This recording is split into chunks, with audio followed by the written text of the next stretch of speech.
যে আপনি একটা আওয়াজ টাওয়াজ দেন, শুভ নববর্ষ বলেন। আজকে একটা আনন্দের দিন। 1 বছর পার হয়ে আজকে নতুন বাংলা বৎসরে আমরা পদার্পণ করলাম। গত বছরে জরা জীর্ণ যা আছে সব ধুয়ে মুছে ফেলে সামনের বছরটাকে আমরা সুন্দর করতে চাই। আজকে এখানে আমরা সবাই একত্রিত হয়েছি, যে সবাই এখানে একসাথে। আমরা এখানে কিন্তু অন্য বড় কাউকে ডাকি নাই, যে না ঠিক আছে আমাদের একটা পরিবার, সিটি কর্পোরেশন একটা পরিবার।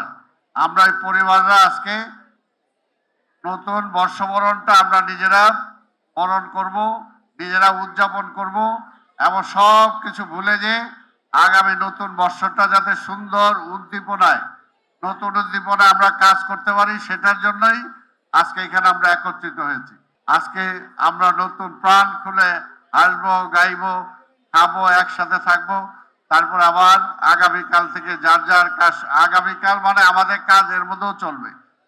সিটি কর্পোরেশনের কাজ এমন যে 24 আওয়ার্স আমাদের কর্মীদেরকে ব্যস্ত থাকতে হয়, কর্মকর্তাদের ব্যস্ত থাকতে হয়। যখন চিফ অফিসার সাহেব সচিবালয়ে চলে যাবে তখন কিন্তু আর তার 24 ঘন্টা কাজ করতে হবে না, কিন্তু এইখানে কিন্তু তার 24 ঘন্টা কাজ করতে হয়। কাজে আমরা পরস্পর সবাই মিলে এখানে একত্রিত হয়েছি।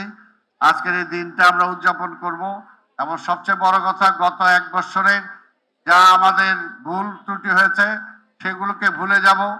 আগামী 1 বছরে আবার আমরা নতুন প্রাণের সঞ্চার করে নতুন স্পন্দন নিয়ে আমরা সামনের দিকে এগিয়ে যাব।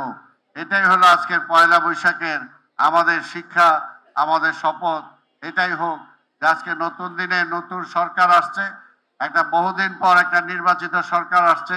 নির্বাচিত সরকারের প্রধান তারেক রহমান দেখছেন আজকে তার স্পিডের কাছে আমরা অনেকে মার খেয়ে যাচ্ছি।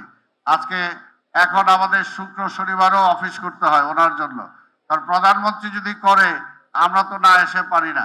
কাজে আমাদের করতে হতো, এটা তো আমাদের কাজের জন্য, ভালোর জন্য তিনি নিশ্চয়ই করছেন। এটাকে আমরা খারাপ মনে করি? কি বলেন, জোরে বলেন। আমরা খারাপ কি মনে হয়? একটু ছুটিটা কমে গেছে তো একটু রাগ টাগ আছে বোধহয়, কিন্তু কিছু করার নাই। যা আছে সেটা আমাদের করতে হবে। তো সেটার জন্যই আমি আশা করব যে আমাদের, দেখেন এবার আমরা আমাদের পরিচ্ছন্ন কর্মকর্তা যারা আছেন, কর্মচারী, তাদেরকে আমরা বোনাস দিই। ঠিক এইবার কিন্তু আমার মশক নিধনের যারা কর্মচারী আছে তাদেরকে আমরা দিয়েছি, যে তারা সবসময় বেশি কাজ করে, জনগণের একটা সবচেয়ে কষ্টের কাজটা যেটা কাজটা করে। কাজে তাদেরকে যদি আমরা উৎসাহ দেই তাহলে স্বাভাবিকভাবে তাদের দ্বারা আমরা একটু ভালো কাজ পাবো। সামনের, জানি না সামনের বৃষ্টি বাদল আসতেছে, ডেঙ্গুর কি অবস্থা হবে, চিকনগুনিয়ার কি অবস্থা হবে, একমাত্র আল্লাহই জানে। কিন্তু আমরা এখন থেকে যদি চেষ্টা করি যে শহরটাকে পরিচ্ছন্ন রাখার, এবং আমরা যে কমিটমেন্ট আমি আপনাদেরকে সাথে নিয়ে করেছি যে ঢাকা শহরটাকে আমরা পরিচ্ছন্ন রাখবো। মাননীয় প্রধানমন্ত্রী গতকালকে আমাকে ডাকছিলেন, আমাদের চিফ অফিসার সাহেবও ছিল, গিয়েছি সেখানে।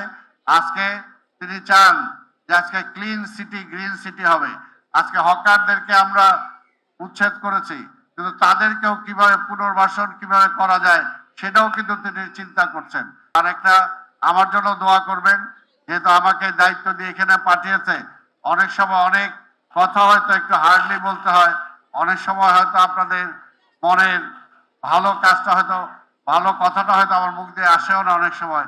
তার জন্য রাগ করেন না, মন খারাপ করেন না। কিন্তু সফলতা হলে, সাফল্য আসলে কিন্তু তখন আমরা সবাই হাসতে পারবো। কাজে সাফল্য দরকার, সফলতাটা দরকার। সিটি কর্পোরেশন আমরা বিশ্বাস করি আগামী এই বাংলা নয় বৎসরে ইনশাআল্লাহ ঢাকা সিটি কর্পোরেশন, ইতিমধ্যেই জনগণ বলছে যে ঢাকা সিটি কর্পোরেশন সাউথ অনেক কাজ করছে। ইতিমধ্যে ঢাকা শহর অনেক পরিষ্কার হয়েছে, মশার কামড় কিছুটা হলেও কমছে, পুরোপুরি না হলেও। কাজেই আমরা যাতে বাকি যে আমাদের দায়িত্বগুলো আছে সেই দায়িত্বগুলো যাতে আমরা পালন করতে পারি।